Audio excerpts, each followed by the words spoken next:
Ann Coulter still with us. We just heard from Texas Republican state lawmaker Briscoe Cain. He was blocked from speaking at Texas Southern University. In fact, he was chased off stage by an unruly mob. And you are no stranger to this. We almost have it. We could do this daily. What the heck is going on? What are they so afraid of? What about the conservative voice rattles people so much? I don't care about that.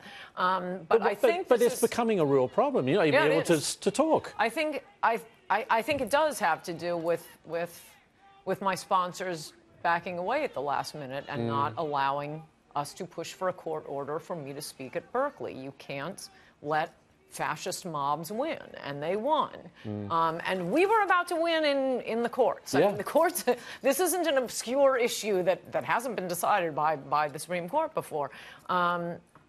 And by the way, Berkeley was negotiating. They called up the lawyer for my sponsors, Young Americans Foundation, and said, what do we need to do to make this right? And the answer is provide a safe place for Ann Coulter to speak.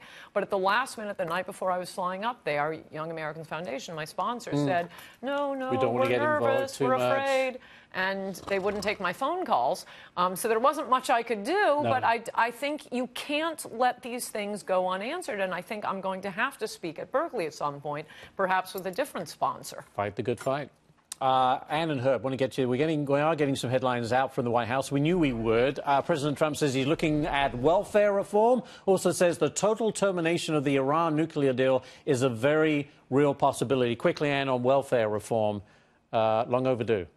Everything's easier with immigration reform. You take 30 million people off the welfare rolls.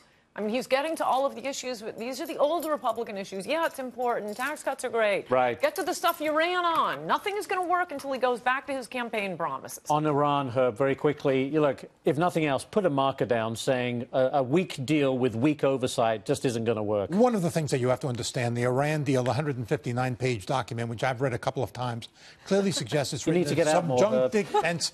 It's written in subjunctive tense. That means these are things that could happen, might happen, but do not have to happen. As a consequence, this is a deal that really has no validity to it.